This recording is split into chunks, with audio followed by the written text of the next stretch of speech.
Santiago. Dios te bendiga.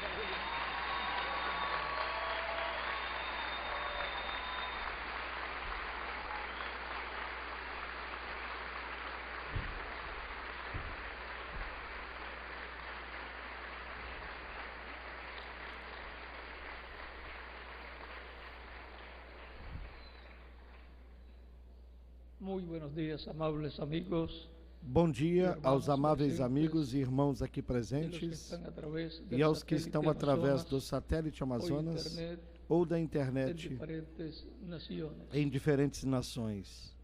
E também saludo muito especial ao senador Edgar Espíndola. Uma saudação muito especial ao senador Edgar Espíndola. Continuar como senador para benefício da República de Colômbia. Muito amigo meu, e esperamos que Deus lhe permita continuar como senador para benefício da República da Colômbia. E ainda, uma saudação muito especial para o ex-governador e candidato à presidência, Ignacio Eduardo Verano de la Rosa. Também muito amigo meu. Que Deus o abençoe e que lhe permita uma posição alta na política da Colômbia, para benefício de toda a Colômbia. Êxito em suas gestões políticas. E orem muito por essas pessoas que têm em seu coração trazer um benefício, um grande benefício para toda a Colômbia. São de pessoas assim que cada país necessita nas posições políticas para que ajudem realmente ao país. E recordem que Deus ajuda aos políticos para ajudar o povo através dos políticos.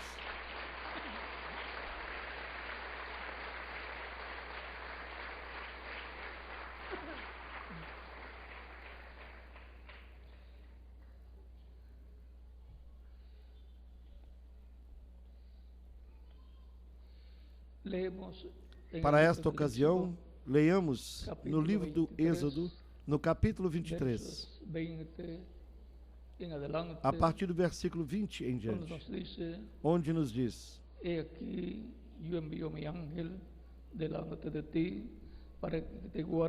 Eis que eu envio um anjo diante de ti para que te guarde neste caminho e te leve ao lugar que te tenho preparado.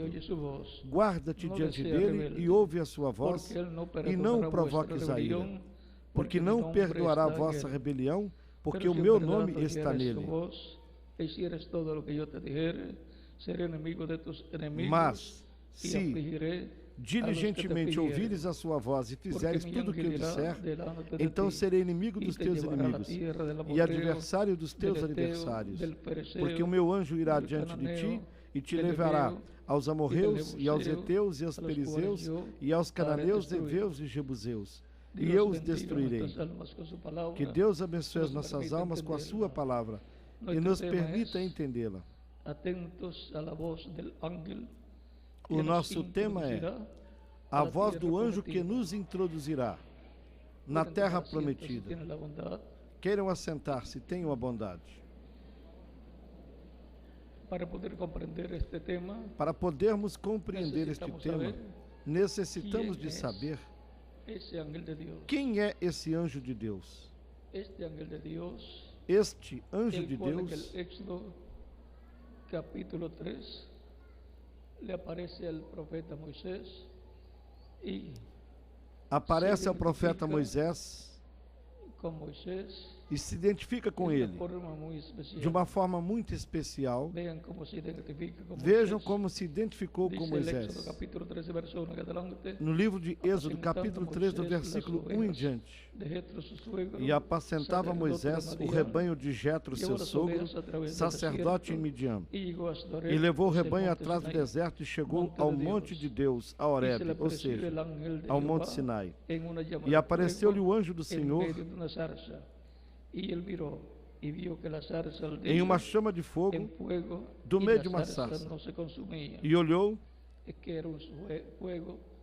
e eis que a sarça ardia no fogo e a sarça não se consumia. Ou seja, era fogo sagrado. E Moisés disse: agora me virarei para lá e verei essa grande visão. Por que a sarça não se queima? E vendo o Senhor que se virava para lá para ver, bradou Deus a ele do meio da sarça e disse: Moisés, Moisés. Respondeu-lhe ele: eis-me aqui. E disse-lhe: não te chegues para cá, tira os sapatos dos teus pés, porque o lugar em que tu estás é terra santa. E disse mais: eu sou o Deus de teu pai. Ou seja, identificou-se como Deus.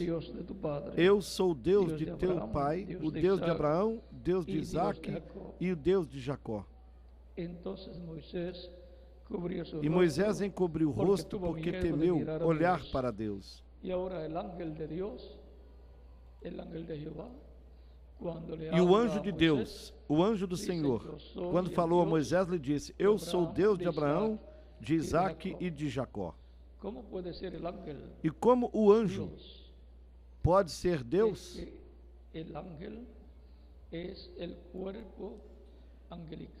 É que o anjo é o corpo angelical de Deus, é o corpo teofânico,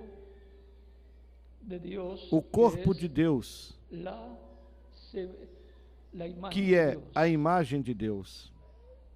Um corpo angelical é um corpo espiritual. Um espírito é um corpo de outra dimensão. Assim como o ser humano é alma, espírito e corpo. O espírito da pessoa é outro corpo. É um corpo, porém, de outra dimensão. E por isso, quando uma pessoa morre, ela continua vivendo nesse outro corpo espiritual que pertence à dimensão dos espíritos. Por esta razão, quando uma pessoa aparece e desaparece diante das pessoas, em alguns países dizem: fulano de tal morreu, porque está aparecendo e desaparecendo, e é o seu espírito. Nós temos um caso na Bíblia, quando o apóstolo Pedro esteve preso. Já haviam matado um dos apóstolos, Santiago, e o próximo que matariam era Pedro. E o tinham no cárcere para matá-lo no outro dia. E o anjo de Deus lhe apareceu lá no cárcere, numa luz, o libertou, o tirou do cárcere. As portas se abriram. Pedro pensava que isso era uma visão e continuou caminhando atrás do anjo que o guiava. Passou pelas diferentes portas que se abriram e quando já estava na rua, deu-se conta de que era uma realidade. E foi o anjo de Deus, o mesmo anjo que apareceu para Moisés, o mesmo anjo que cuida do povo hebreu. Assim vemos que esse mesmo anjo também apareceu para Saulo de Tarso, que estava perseguindo aos cristãos naquele tempo, pois ele não era um crente em Cristo. Este lhe apareceu numa luz mais potente que o sol. Ele caiu do seu cavalo e dessa luz saiu uma voz, a voz de Deus que lhe disse: Saulo, Saulo, por que me persegues? Dura coisa é lutar contra os aguilhões. Saulo sabia que aquela era a mesma voz que falara ao profeta Moisés. Era a coluna de fogo. Era Deus em forma de luz, a mesma luz que havia libertado o povo hebreu. Saulo de Tarso lhe perguntou: Senhor, lhe reconhecendo como o Senhor, como Deus Todo-Poderoso: Senhor, quem és? Porque Saulo estava perseguindo era aos cristãos. E Deus lhe disse: por que me persegues? Desde essa luz, a voz lhe disse: eu sou Jesus a quem tu persegues. E como era possível que aquele Deus Todo-Poderoso, que estava naquela luz que apareceu para Moisés, ele disse: eu sou o Deus de Abraão, de Isaac e de Jacó? Ali estava aparecendo a Saulo de Tarso. Ele disse: eu sou Jesus. Recordem que Jesus disse: eu vim no nome do meu Pai. E qual é o mistério dessa luz que no Antigo Testamento disse para Moisés: eu sou o Deus de Abraão, de Isaac e de Jacó? E para Saulo lhe disse: eu sou Jesus? É porque esse é o anjo do pacto. E o anjo do pacto é Jesus Cristo, o qual veio à terra para estabelecer o novo pacto. E quando estava tomando a Santa Ceia, ou o último jantar com seus discípulos, ele partiu o pão, deu aos discípulos e disse-lhes: comei, isto é meu corpo. Em seguida tomou o cálice de vinho, agradeceu ao Pai, deu aos seus discípulos e disse: tomai dele todos, porque este é o meu sangue, o sangue do novo pacto, que é derramado por muitos para perdão dos pecados. Viram? Este é o anjo do pacto que veio para estabelecer o novo pacto, que ele havia prometido no capítulo 31 de Jeremias, a partir do versículo 31 em diante. É o mesmo que havia dado o pacto para o povo hebreu por meio do profeta Moisés lá no Monte Sinai. É o mesmo que deu os mandamentos, aquelas tábuas da lei lá. Porém, qual é o mistério desse anjo do pacto do Antigo Testamento e depois conhecido no Novo Testamento como Jesus Cristo? É que lá ele já estava no seu corpo angelical, no seu corpo teofânico. Por isso vemos que Moisés, quando numa ocasião quis vê-lo, ele viu as costas do anjo do pacto como as costas de um homem. Muitos dos profetas do Antigo Testamento se encontraram com esse anjo, o qual lhes apareceu e lhes falou. Era um homem de outra dimensão. Os estudiosos de extraterrestres diriam: é um extraterrestre. E às vezes têm medo quando se mencionam os extraterrestres.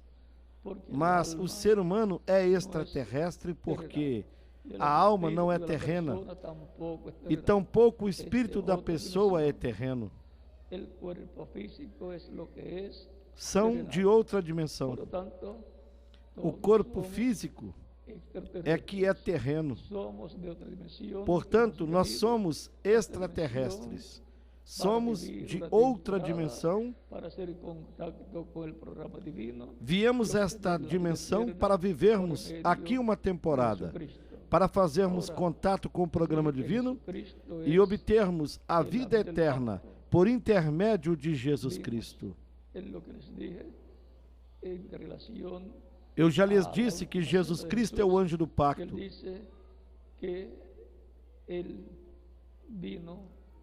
E no que lhes disse, relacionado à última ceia de Jesus, vimos que ele disse que veio para estabelecer um novo pacto. Disse: este é o meu sangue, o sangue do novo pacto, que por muitos é derramado para perdão dos pecados. E muitas pessoas se perguntam: mas se Jesus nasceu em Belém da Judéia e aos 33 anos de idade morreu na cruz do Calvário, como pode ser que ele seja o anjo do pacto? Como pode ser isso?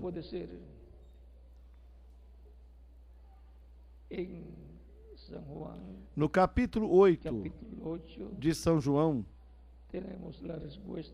nós temos a resposta para essa pergunta. Em São João, no capítulo 8, versículos 56 ao 58, Jesus, falando com os judeus, disse-lhes: Abraão, vosso pai, exultou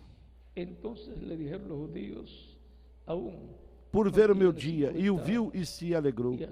Então os judeus lhe disseram: ainda não tens 50 anos, e tendes visto a Abraão? Jesus lhes disse: na verdade, eu vos digo que antes de Abraão existir, eu sou.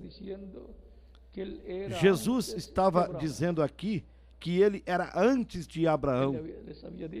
Ele já lhes havia dito: Abraão desejou ver o meu dia, o viu e se alegrou. E isso foi quando Jesus Cristo se materializou em seu corpo angelical. E também os arcanjos Gabriel e Miguel. E então apareceram para Abraão, que já tinha aproximadamente 99 anos de idade, e Sara, sua esposa, 89 anos de idade.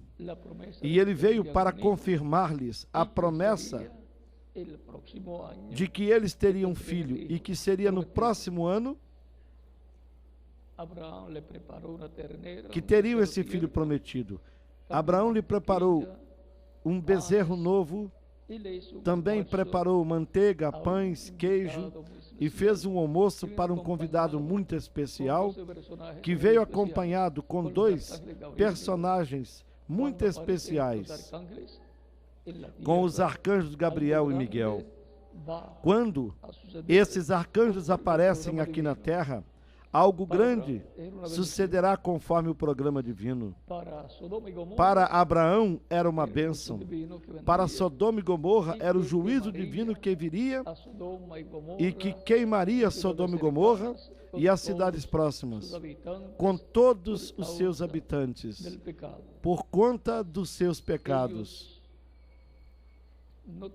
Eles não tinham o pacto, não guardavam as ordenanças divinas e, consequentemente, estavam como inimigos de Deus. Assim, toda pessoa que não estiver no pacto divino está fora da vontade de Deus, do pacto divino correspondente ao tempo em que a pessoa está vivendo. Consequentemente, a pessoa aparece como inimiga de Deus, não está reconciliada com Deus, seus pecados não estão tirados, não estão apagados. Portanto, a pessoa está como uma inimiga de Deus. São Paulo nos fala nesses termos e nos dá a conhecer a posição de cada ser humano diante de Deus. Assim nós vimos que Jesus Cristo era antes de Abraão. É porque Jesus Cristo é o anjo do pacto. Jesus Cristo, no seu corpo angelical, no seu corpo teofânico, é o anjo do pacto. É a imagem do Deus vivente, conforme a como o apóstolo São Paulo nos ensina. Na carta aos Hebreus, no capítulo 1, dos versículos 1 até o 3. Quando escutam acerca da predicação do Evangelho de Cristo e que recebam a Cristo como Salvador, que é uma oportunidade única. Muitas pessoas, quando escutam a respeito da pregação do Evangelho de Cristo e que recebam a Jesus Cristo como Salvador, que é uma oportunidade única que o ser humano recebe, ou seja, recebê-lo como Salvador, para que sejam apagados os seus pecados com o sangue de Cristo e a pessoa receba a vida eterna. Porque a pessoa não recebe vida eterna, ou a pessoa não entra para viver eternamente porque ela seja boa, mas porque recebeu Cristo como Salvador E Cristo, com seu sangue, a limpou de todo pecado. Recordem do que ele disse: eu sou o caminho, a verdade e a vida. Ninguém vem ao Pai senão por mim. Pessoa alguma pode chegar a Deus porque pense que é boa, senão porque recebeu Cristo como o único e suficiente Salvador. Ele é o intermediário, o intercessor entre Deus e os homens. Ele é o sumo sacerdote do templo celestial, que com seu próprio sangue intercede por cada pessoa que o receba como seu Salvador. E por aqueles que já o receberam, que quando comete algum erro, falha o pecado, e que confessam isso a Cristo, Cristo, com seu sangue, lhes limpa de todo pecado, e assim mantém limpa essa pessoa com o seu sangue. E vejamos que São Paulo nos diz na carta aos Hebreus, no capítulo 1, do versículo 1 em diante: havendo Deus antigamente falado muitas vezes e de muitas maneiras aos pais pelos profetas, como Deus tinha falado por meio dos profetas. E nesses últimos dias nos falou pelo Filho, ou seja, por Jesus Cristo, a quem constituiu o herdeiro de tudo. O herdeiro de toda a criação é Jesus Cristo. E por quem também fez todas as coisas. Foi por intermédio de Cristo no seu corpo angelical que Deus chamou à existência toda a criação. Porque Jesus Cristo no seu corpo angelical é a imagem do Deus Todo-Poderoso. É o corpo angelical de Deus. Por esse motivo é que, quando diferentes homens, profetas de Deus, mensageiros de Deus, juízes, reis, se encontravam com esse anjo, como Jacó se encontrou com ele no capítulo 32 do livro de Gênesis, nos versículos 24 ao 32, Jacó lutou com esse anjo e não o soltou, até que foi abençoado. Jacó se agarrou bem desse anjo para receber a bênção de Deus. Ele é quem traz a bênção de Deus para o ser humano. E Jacó deu nome, nesse lugar que teve essa experiência, de Peniel, porque dizia: vi Deus cara a cara e minha alma foi salva. Peniel significa o rosto de Deus. Portanto, Jacó viu Deus cara a cara. Também Manoá, no livro de Juízes, no capítulo 13, juntamente com sua esposa, a senhora Manoá, eles viram este anjo do pacto, o qual lhes disse que teria um filho, que foi Sansão. E quando ele subiu pela chama de fogo do sacrifício que Manoá havia feito, que havia aceso com fogo, para que chegasse diante de Deus, esse anjo subiu por essa chama, então Manoá soube que era o anjo de Deus. Ele era nada menos que Deus no seu corpo angelical. Por isso Manoá disse para sua esposa: haveremos de morrer porque vimos Deus. E a Escritura diz que ninguém pode ver a Deus, porque quem vê a Deus morrerá. Não se pode ver Deus e continuar vivendo. Outras pessoas também o viram e não morreram. Depois, no capítulo 1 de São João, no versículo 18, nos diz: jamais alguém viu a Deus, mas o Filho unigênito que está no seio do Pai, este o declarou, ou seja, esse o revelou. E não há contradição alguma no que disse São João no capítulo 1, versículo 18, com aquilo que disseram estes profetas de Deus, quando disseram que tinham visto Deus. Deus é Pai, Filho e Espírito Santo. As pessoas viram Deus no seu corpo angelical, no seu corpo teofânico, que é a imagem de Deus. Mas não viram Deus como alma, mas viram Deus no seu corpo angelical. É a mesma coisa com você e eu. Eu posso lhes dizer, eu não os vejo, e vocês não estão me vendo. Porém, vocês me dirão, eu estou te vendo, pois não estão me vendo, porque eu sou alma vivente. E eu não estou lhes vendo, porque vocês são almas viventes. Porém, eu estou vendo vocês e vocês estão me vendo, porque eu estou vendo o corpo físico que vocês têm e vocês estão vendo o corpo físico que eu tenho. Estamos nos vendo, ou seja, estamos vendo uns aos outros no corpo que nós temos, no corpo físico que temos. E sabemos que dentro desse corpo é que nós estamos. Entenderam? Tão simples assim. E, quanto a Deus, Deus não pode ser visto. Homem algum me verá e viverá. Assim disse Deus para Moisés, quando Moisés quis ver a glória de Deus. E, no entanto, vemos uns aos outros nos nossos corpos físicos e dizemos, estou vendo fulano de tal. Assim era com os profetas, com essas pessoas que viram o anjo do pacto.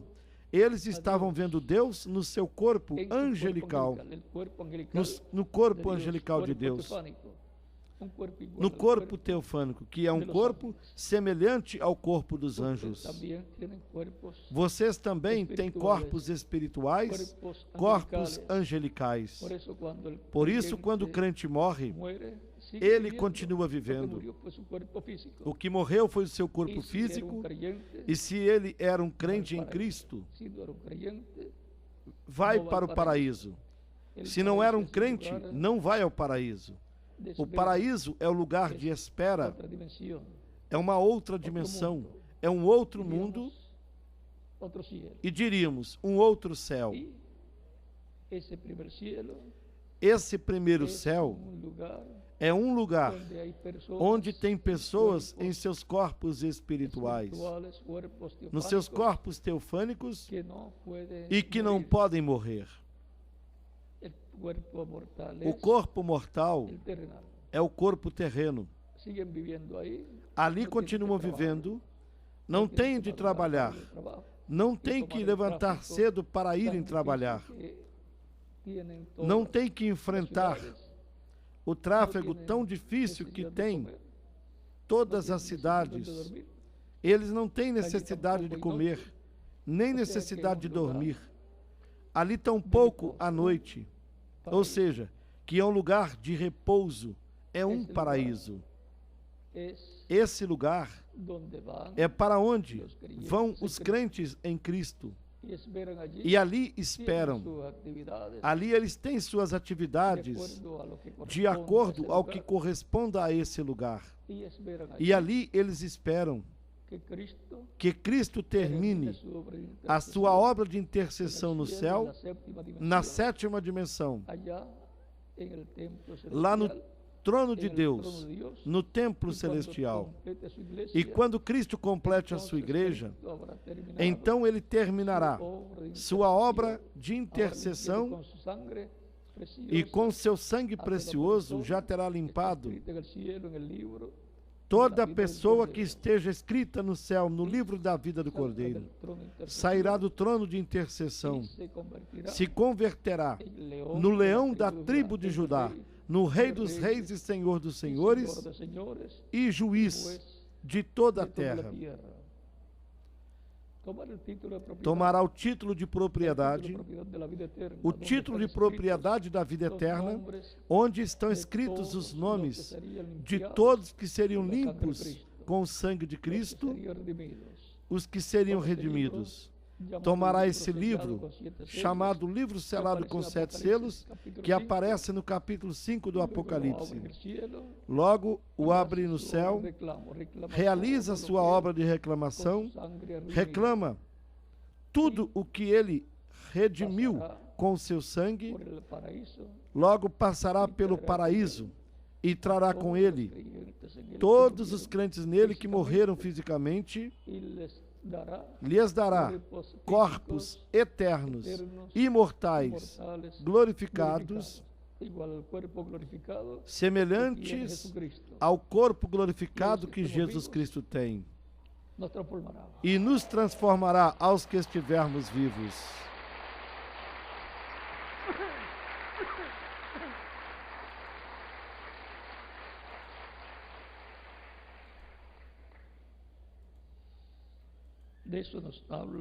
Disso nos falou. É importante saber, conhecer quais são as promessas divinas. O apóstolo São Paulo. E é importante sabermos e conhecermos quais são as promessas divinas para sabermos a herança que nos corresponde no programa divino. Vejam o que nos diz a respeito da vinda do Senhor, que o cristianismo esteve esperando por aproximadamente 2000 anos. E na carta de São Paulo aos Filipenses, no capítulo 3, versos 20 ao 21, nos disse: mas a nossa cidade está nos céus, de onde também esperamos o Salvador, o Senhor Jesus Cristo, que transformará o nosso corpo abatido, para ser conforme o seu corpo glorioso, segundo o seu eficaz poder de sujeitar também a si todas as coisas.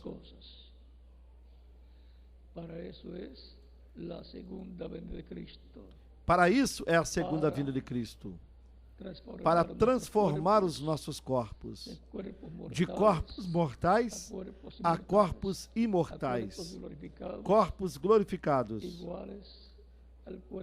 na semelhança do corpo glorificado que Jesus Cristo tem, no qual ele está tão jovem como quando ele subiu ao céu. E recordem que estava tão jovem no seu corpo glorificado, ao ressuscitar glorificado, que nem seus próprios discípulos lhe reconheceram. E os crentes que partiram desta vida terrena, se quando partiram tinham 50, 70, 80 ou 90 anos de idade, quando regressem, as pessoas que os conheceram quando eram anciãos não lhes reconhecerão. E se um deles te disser, eu sou fulano de tal, ou filha, neta, como estás? Como você me diz, neto ou neta, se és mais jovem do que eu?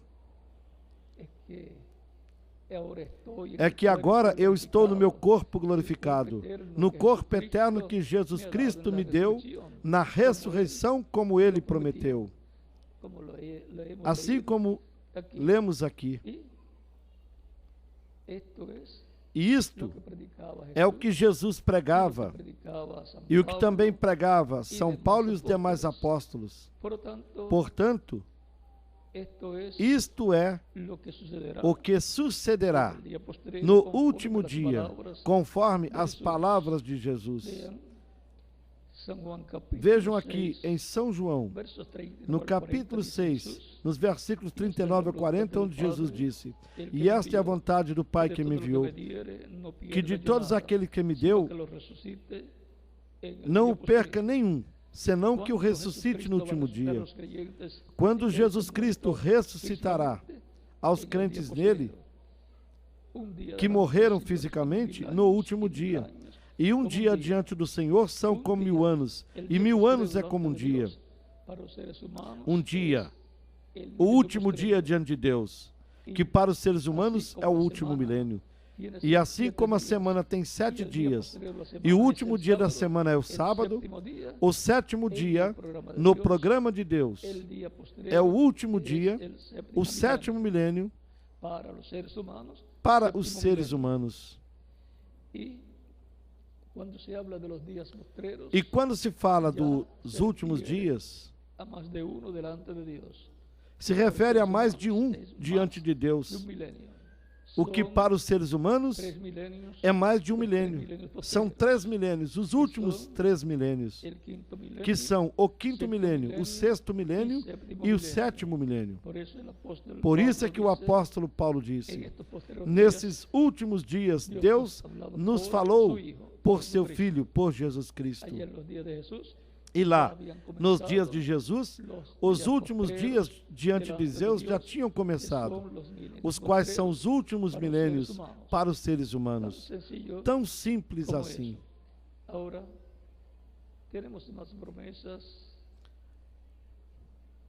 E nós temos mais promessas que identificam as coisas que estarão sucedendo neste tempo final.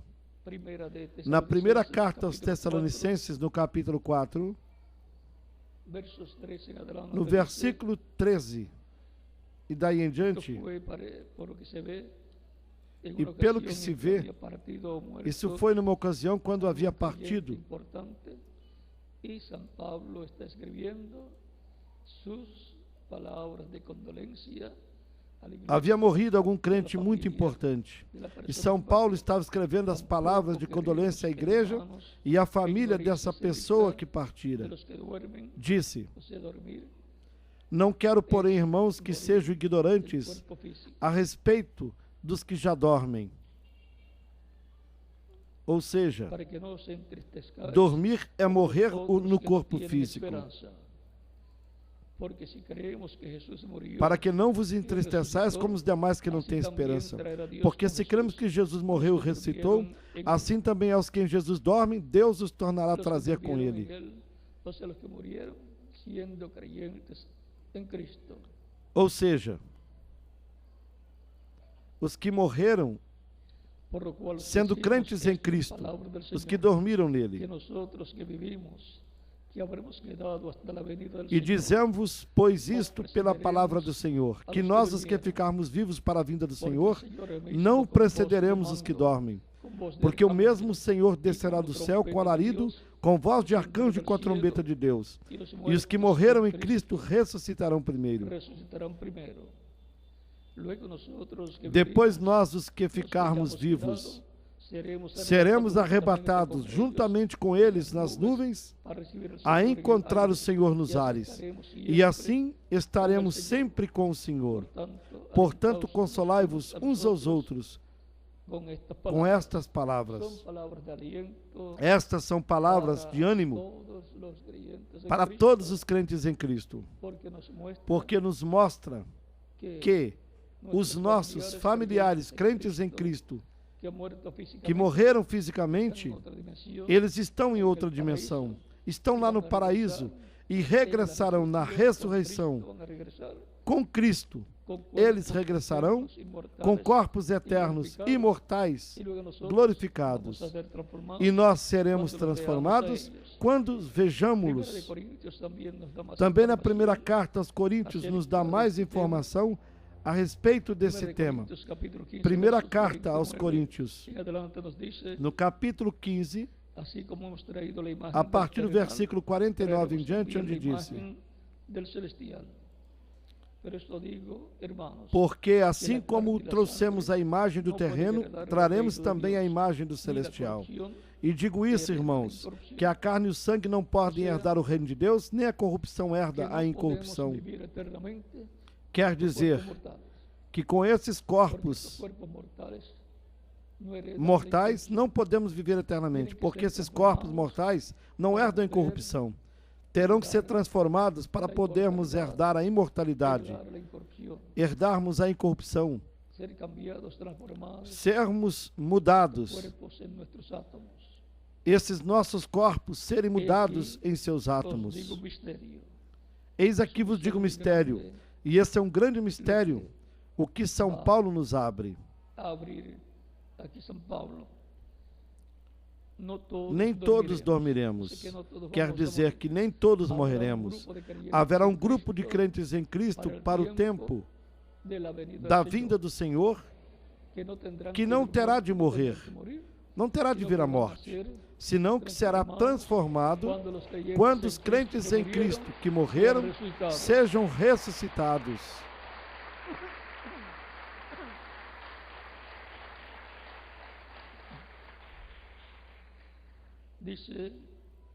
Segue dizendo: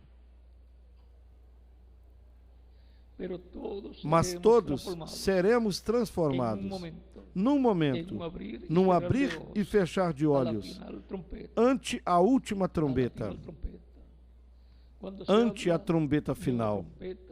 E quando se fala de uma trombeta, está se falando de uma mensagem, da mensagem final, da trombeta final.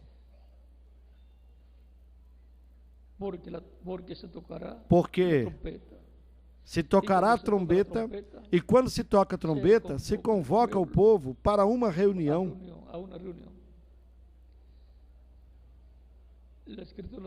E a Escritura nos fala também, no capítulo 24 de São Mateus, no versículo 31, e ele enviará os seus anjos com grande voz de trombeta. Não será uma trombeta literal, mas uma mensagem como uma trombeta. Uma mensagem que convocará o povo, como nas nações, como por exemplo, lá no exército, se convoca soando uma trombeta em certos horários.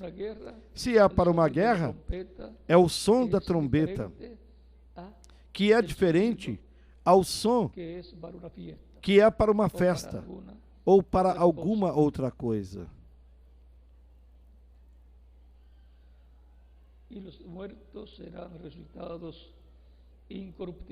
E os mortos ressuscitarão incorruptíveis.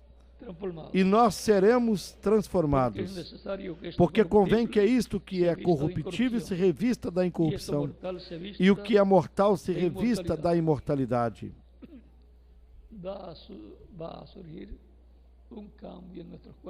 Surgirá uma mudança em nossos corpos físicos, de tal maneira que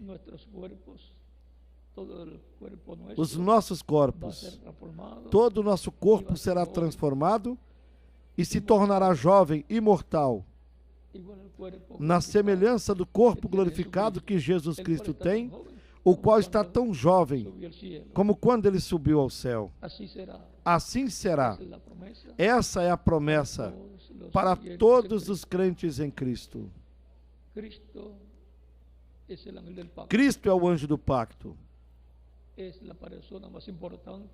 É a pessoa mais importante que pisou neste planeta Terra. Ele está assentado à direita de Deus no céu. É a pessoa mais importante também no céu. E Deus está nele. O Senhor Jesus Cristo nos disse, no capítulo 28 de São Mateus, versículos 16 ao 20, todo poder me foi dado no céu e na terra. E quem está no trono é quem tem o poder. E ele diz que se assentaria à direita de Deus no céu. E assim sucedeu. Por isso, todo o poder divino para a administração de toda a criação, Deus a realiza por intermédio de Jesus Cristo. Por meio de Jesus Cristo, o qual está no seu corpo glorificado, lá no trono, como sumo sacerdote, fazendo intercessão por todos aqueles que o recebem como seu Salvador. Ele é Rei, o juiz e o sumo sacerdote. É a pessoa mais importante, não somente aqui da terra, mas também do céu. A Escritura nos diz que Ele está sobre todo poder, sobre todo senhorio, sobre todo principado. Lembre-se de que em outras dimensões, como na sexta dimensão, há também principados, há formas de governo, mas Jesus Cristo está sobre todas essas formas de governos. Ou seja, que tudo está sujeito a Ele. Com toda certeza nós sabemos que há um príncipe que se rebelou contra Deus. E é quem esteve fazendo guerra ao reino de Deus. Foi chamado de diabo, Satanás ou Lúcifer, como queiram chamá-lo. Mas esse é quem esteve trazendo tantos problemas para toda a criação, não somente nesta dimensão, mas em outra dimensão, porque essa guerra, essa rebelião começou lá no céu, nessa outra dimensão.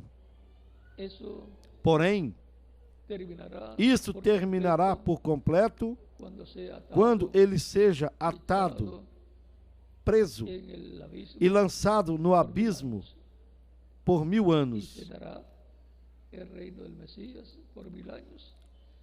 E se dará o reino ao Messias por 1000 anos, e logo o diabo será solto por um curto tempo e voltará a se rebelar. Não aprende. Com 1000 anos preso, não se ajusta. E voltará a fazer a mesma coisa. Voltará a enganar as nações para dar um golpe de Estado no Messias, em Cristo, que estará no trono governando esta terra. Porém, fogo descerá do céu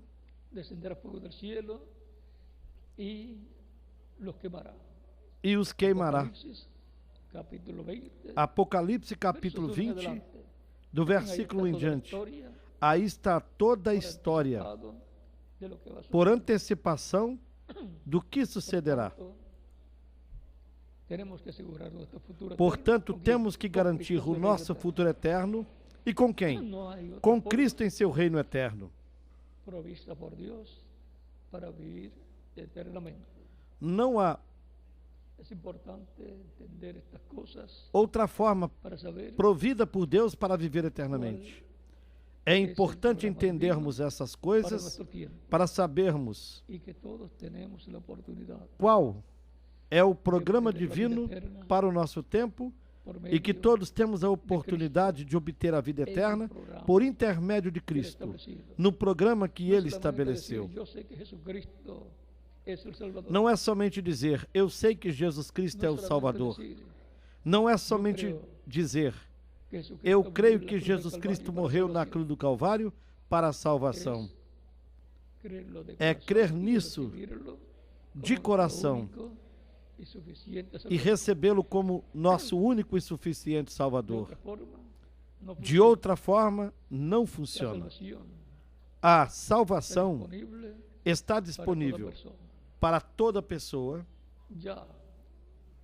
e Cristo já pagou o preço da nossa redenção lá na cruz do Calvário. E então corresponde a cada pessoa recebê-lo como Salvador para obter a vida eterna. Por isso é que se prega o Evangelho de Cristo em todas as nações, que foi ordenado pelo próprio Cristo. Ele disse, ide por todo o mundo e pregai o Evangelho para toda criatura.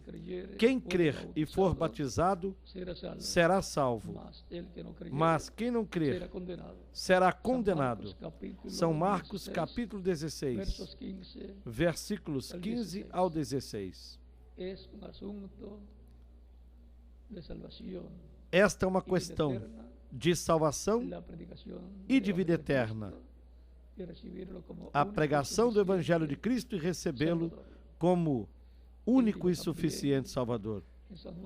Em São João, no capítulo 10, versículos 27 ao 30, ele disse também, as minhas ovelhas ouvem a minha voz e me seguem. Eu as conheço.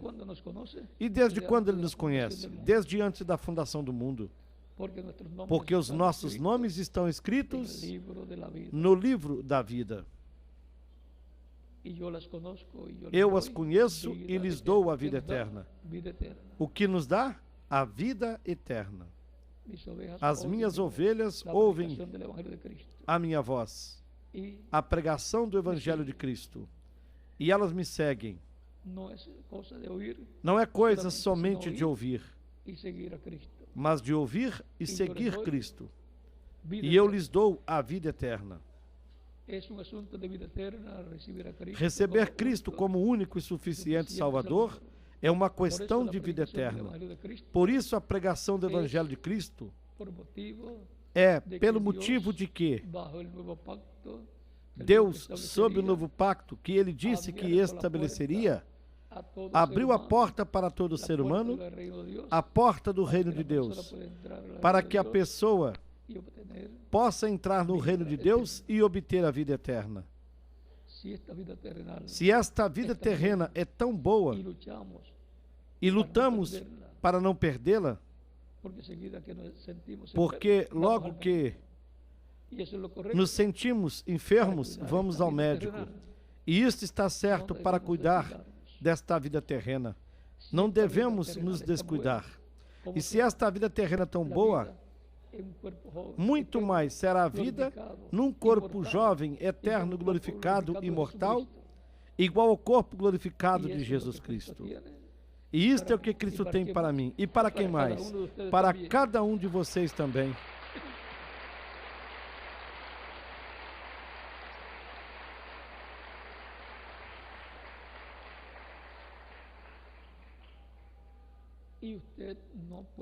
Você não pode comprar a vida eterna. Cristo já pagou o preço da nossa salvação para nos dar a vida eterna. Não há outro Salvador, não há outro Redentor, somente há um, e seu nome é Senhor Jesus Cristo. Na primeira carta de João, no capítulo 5, versículos 10 ao 13, nos disse: Deus nos deu vida eterna, e esta vida está em seu Filho, ou seja, em Jesus Cristo. Quem tem o Filho tem a vida, ou seja, que a pessoa tem a vida eterna. Porque o ser humano, ao nascer por meio dos seus pais terrenos, obteve vida, porém é uma vida temporária, uma vida mortal. E para se obter a vida eterna, tem que se nascer de novo. Como ele disse, como Cristo disse a Nicodemos, no capítulo 3 de São João: na verdade, eu te digo que aquele que não nasça de novo não pode ver o reino de Deus. Nicodemos pensou que tinha que entrar no ventre de sua mãe e nascer de novo. Ele disse: como pode-se fazer isso? Pode, porventura, um homem entrar no ventre da sua mãe e nascer de novo? Jesus lhe disse: na verdade, eu te digo que aquele que não nasça da água e do Espírito não pode entrar no reino de Deus. O reino de Deus é o reino eterno, o reino de Cristo. E todos nós queremos entrar no reino de Deus para vivermos eternamente com Cristo nesse reino glorioso. Nascer da água é nascer do Evangelho de Cristo. E nascer do Espírito é nascer do Espírito Santo, é receber o Espírito Santo. Portanto, todos nós temos diante de nós a vida e a morte. Deus disse: escolhe a vida para que vivas tu. E, consequentemente, possas fazer algo pela sua família também, para que eles vivam e também sejam guiados no caminho de Deus. A única oportunidade que nós temos para obter a vida eterna é por intermédio de Cristo, enquanto nós vivemos nesta terra. Quando a pessoa morre, já não tem a oportunidade de pedir vida eterna. Se a recebeu quando estava vivo, a tem. Se não a recebeu enquanto esteve vivo na terra, já é tarde para pedir a oportunidade. Temos o caso de Lázaro, o mendigo, e do homem rico. Cristo disse que é quando estamos vivendo nesta terra é que nós temos a oportunidade de obter a vida eterna. Quando a pessoa já morreu, a sua oportunidade terminou. Toda pessoa deve compreender que o propósito de estar vivendo nesta terra é que todos tenhamos a oportunidade de obter a vida eterna, que todos tenhamos a oportunidade de ouvir a pregação do Evangelho de Cristo, recebê-lo como nosso Salvador, sermos aspergidos com o sangue de Cristo e limpos de todo pecado. Primeira carta de Pedro, capítulo 1, no versículo 2 diz: eleitos segundo a presciência de Deus Pai, em santificação do Espírito, para obedecer e sermos aspergidos com o sangue de Jesus Cristo. É para isso que nós estamos aqui nesta terra, para sermos aspergidos com o sangue de Cristo e sermos limpos de todo pecado. E nós temos de aproveitar essa oportunidade enquanto vivemos nesta terra. Algumas pessoas dizem: quando eu tiver maioridade, eu o receberei. Você não sabe quantos dias tem marcado para viver nesta terra, porque os bebezinhos morrem, as crianças morrem, os jovens morrem, os adultos e os anciãos. E você não sabe se lhe corresponderá viver até quando estiver ancião, ou quando você estiver na idade mediana, ou quando estiver jovem, ou quando seja uma criança.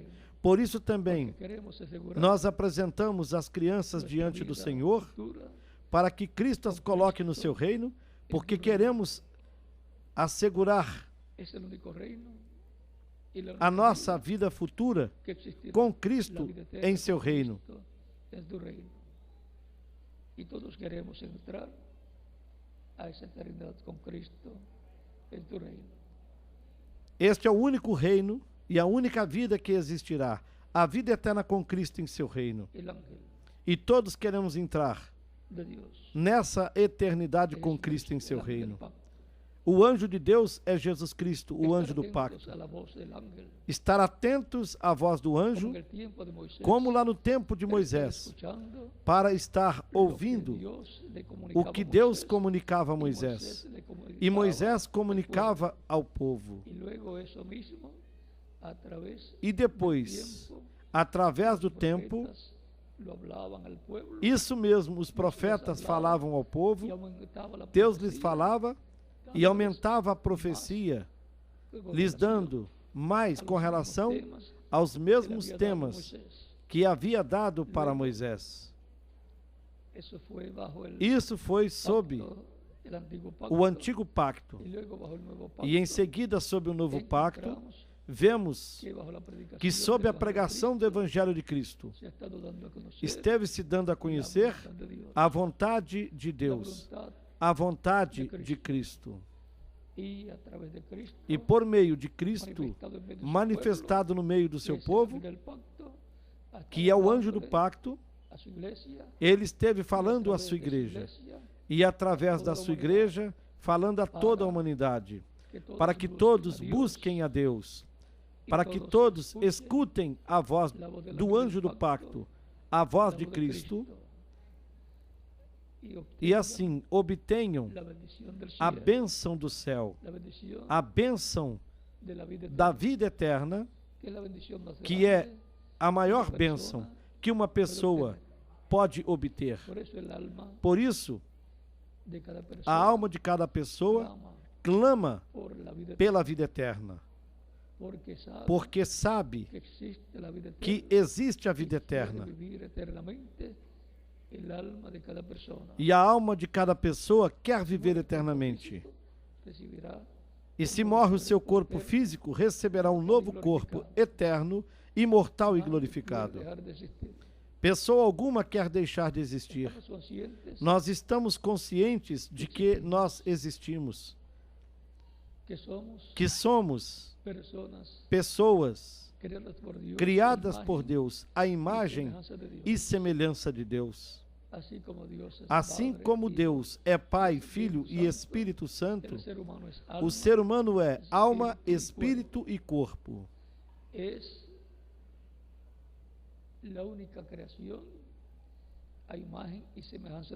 É a única criação, a imagem e semelhança de Deus. Por isso o ser humano é a coroa da criação.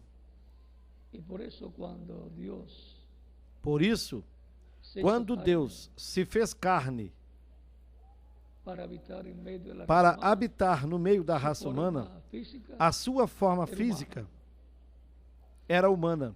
Porque essa é a semelhança divina. E a imagem, pois, o corpo espiritual. Porque essa é a semelhança divina. E assim criou Deus. E a imagem, pois, é o corpo espiritual ou angelical. E como Deus criou também ao ser humano, lhe deu o livre-arbítrio. Por isso, pessoa alguma pode julgar a culpa em outra pessoa se não recebe a salvação e a vida eterna. Cada pessoa é responsável por si mesma, tem o livre-arbítrio para escolher entre a vida eterna ou a morte. Quem não escolher a vida eterna, automaticamente escolheu a morte. E o seu final será no lago de fogo. E isso é importante que toda pessoa saiba, porque é melhor enfrentar a Escritura, o que a Escritura diz, enquanto vivemos, do que termos de enfrentá-la depois e dizermos: eu não sabia que as coisas eram assim. É assim, porque assim está prometido e profetizado, revelado na palavra de Deus. Consequentemente, você e eu temos de enfrentar essa oferta, essa oportunidade que Deus nos dá, para que escolhamos a vida eterna, recebendo Cristo como nosso único e suficiente Salvador.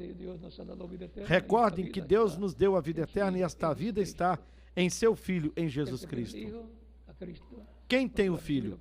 Cristo, porque o recebeu como Salvador, tem a vida. Tem o quê? Tem a vida eterna. Quem não tem o Filho de Deus, não tem a vida. A pessoa pode dizer: eu tenho vida, porém esta é uma vida temporária que terminará, e nem sabe quando terminará. Portanto, temos de aproveitar a nossa oportunidade para obtermos a vida eterna por intermédio de nosso Salvador Jesus Cristo. Eu já o recebi como Salvador. Portanto, recebi a vida eterna. A minha alma tem vida eterna. Falta-me obter a vida eterna física. E isso virá na transformação dos nossos corpos. É importante estarmos conscientes destas coisas. Porquanto nós temos o livre-arbítrio, Deus colocou, como lá no Jardim do Éden, a árvore da vida, que é Cristo, e colocou a árvore da ciência do bem e do mal. E recomendou ao ser humano que não tocasse, que não tomasse da árvore da ciência do bem e do mal. De tal modo, assim como Adão tinha o livre-arbítrio, nós também temos o livre-arbítrio. É nossa responsabilidade escolher entre a vida e a morte. Eu escolhi a vida eterna com Cristo no seu reino eterno, ao recebê-lo como meu Salvador. E quem mais?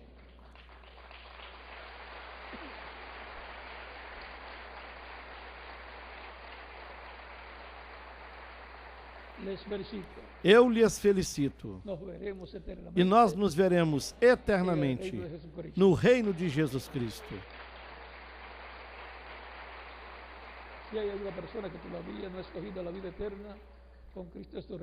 E se houver alguma pessoa que ainda não escolheu a vida eterna com Cristo em seu reino eterno, pode fazer isto agora. E estaremos orando por você para o qual você já pode chegar até aqui na frente e oraremos por você. Podem chegar até aqui na frente. E vocês que estão em outras nações também podem vir aos pés de Cristo para que oremos por vocês. Aqueles que ainda não receberam Cristo como seu único Salvador. E somente podemos obter a vida eterna por intermédio de Jesus Cristo. Não existe outro Salvador.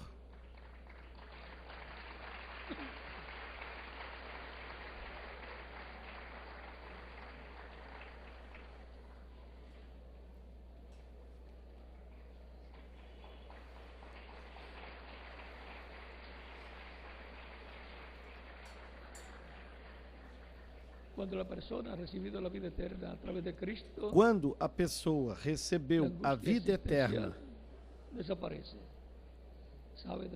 através de Cristo, desaparece a angústia existencial.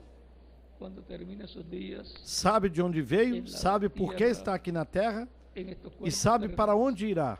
Quando termine os seus dias nesta terra, nesse corpo terreno. Ou seja, quando morre o seu corpo físico, a pessoa já sabe que vai ao paraíso de Deus para estar ali onde estão todos os crentes em Cristo, onde estão os apóstolos e onde estão todas essas pessoas que receberam Cristo como único e suficiente Salvador nos diferentes tempos nos quais estas pessoas viveram. Deus tem muitas pessoas aqui em Cartagena, em todo o departamento,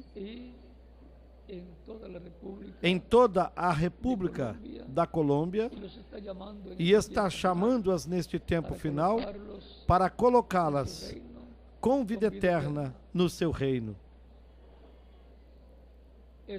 É porque os seus nomes estão escritos no livro da vida no céu.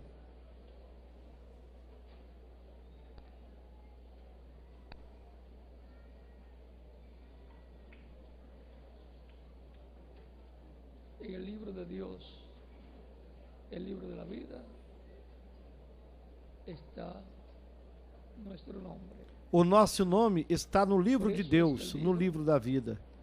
Por isso é que ele disse que as suas ovelhas escutariam a sua voz e que ele as chamaria pelo seu nome. São João, capítulo 10.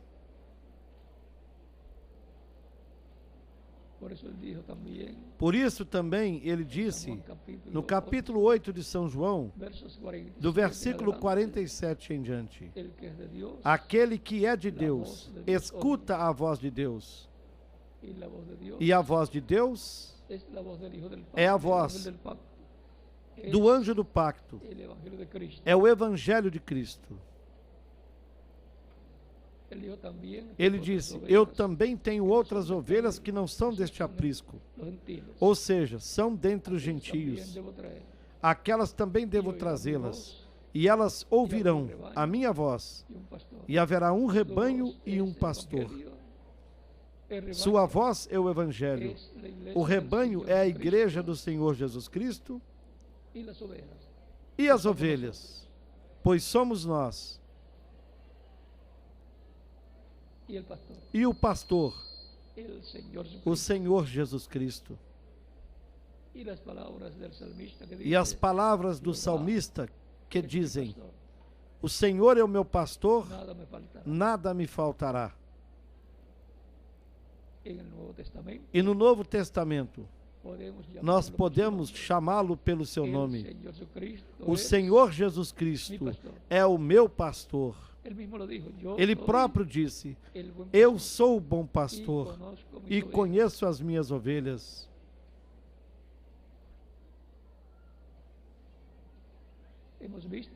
Nós vimos quem é Jesus Cristo. É o anjo do pacto. É a pessoa mais importante, não somente na terra, mas também no céu.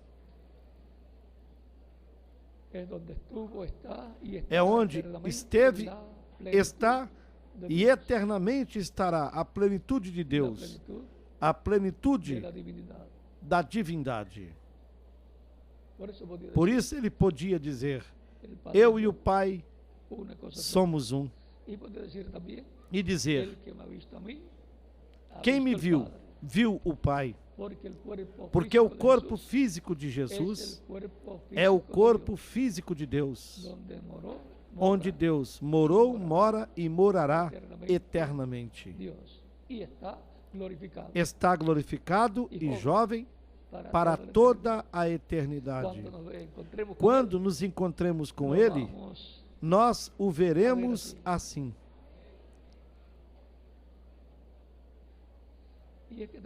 E é porque nós também seremos jovens no novo corpo, aparentando de 18 a 21 anos de idade.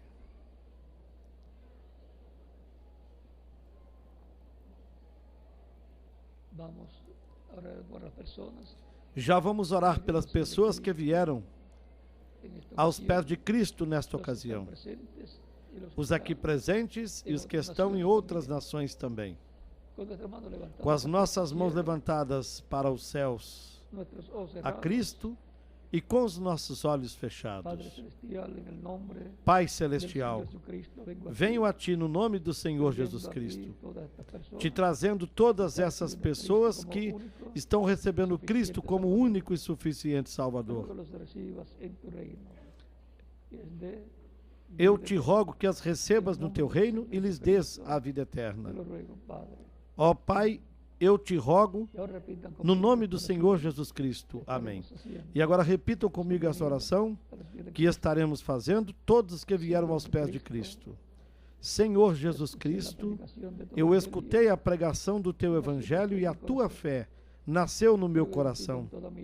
Eu creio em Ti com toda a minha alma, creio na Tua primeira vinda, creio no Teu nome, como o único nome debaixo do céu, dado aos homens em que nós podemos ser salvos, e creio na Tua morte na cruz do Calvário, como o sacrifício da expiação pelos nossos pecados.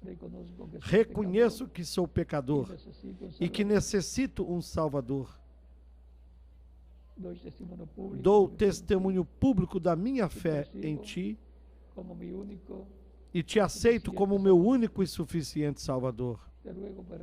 Te rogo que perdoes os meus pecados, que me limpes de todo pecado com Teu sangue, que me batizes com Espírito Santo e fogo, logo depois que eu seja batizado na água no Teu nome.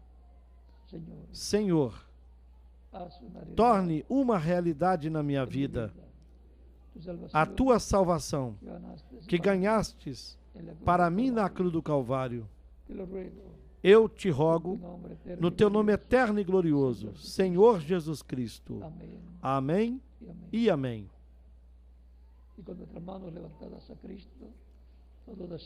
E com as nossas mãos levantadas a Cristo, todos dizemos: o sangue do Senhor Jesus Cristo me limpou de todo pecado. O sangue do Senhor Jesus Cristo me limpou de todo pecado. O sangue do Senhor Jesus Cristo me limpou de todo pecado. Amém. Vocês agora me dirão: eu ouvi a pregação do Evangelho de Cristo. A fé de Cristo nasceu na minha alma e o recebi como meu Salvador. Ele disse: ide por todo o mundo e pregai o Evangelho para toda criatura. Quem crer e for batizado será salvo, mas quem não crer será condenado. Você me dirá: eu escutei a pregação do Evangelho de Cristo, criei em meu coração, o recebi como meu Salvador. Quero ser batizado na água, no nome do Senhor Jesus Cristo, o mais rápido possível. Quando me podem batizar? Esta é a pergunta desde o profundo do seu coração. Porquanto vocês creram, poderão ser batizados, lembrando que o batismo na água é simbólico. A água não tira os pecados. O sangue de Cristo é que nos limpa de todo pecado. Mas o batismo na água é um mandamento do Senhor Jesus Cristo. Mesmo Cristo foi batizado por João Batista. João não queria batizá-lo. Jesus lhe disse: convém cumprirmos toda a justiça. E então o batizou. É porque quando a pessoa recebe Cristo como Salvador, ela morre para o mundo. Quando ela é submergida nas águas do batismo, simbolicamente está sendo sepultada. E depois, quando é levantada das águas batismais, está ressuscitando para uma nova vida. A vida eterna com Cristo no seu reino eterno. Essa é a tipologia, é o simbolismo do batismo na água. Por isso, no batismo na água, a pessoa se identifica com Cristo, na sua morte, no seu sepultamento e na sua ressurreição. Por isso é que é tão importante o batismo na água, no nome do Senhor. Por isso, Cristo deu a ordem de batizar cada pessoa que eu receba como único e suficiente Salvador. Assim tem sido desde o tempo dos apóstolos e continua assim, da mesma forma. De tal modo que vocês podem ser batizados, que Cristo lhes batize com Espírito Santo e fogo, produza um novo nascimento em vocês e assim entrem no reino de Deus com vida eterna. Foi para mim um grande privilégio estar nesta ocasião com vocês, lhes dando testemunho da voz do anjo que nos introduzirá à terra prometida da vida eterna. Deixo com vocês o reverendo Ceballos, para que eles mostrem como fazer para se batizarem na água, no nome do Senhor Jesus Cristo. Que Cristo lhes batize com o Espírito Santo e fogo, produza o novo nascimento em vocês. E nós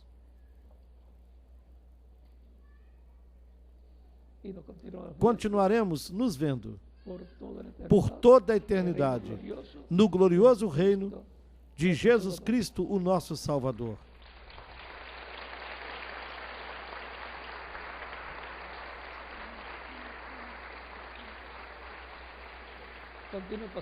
Que todos continuem passando uma tarde feliz e repleta das bênçãos de Cristo.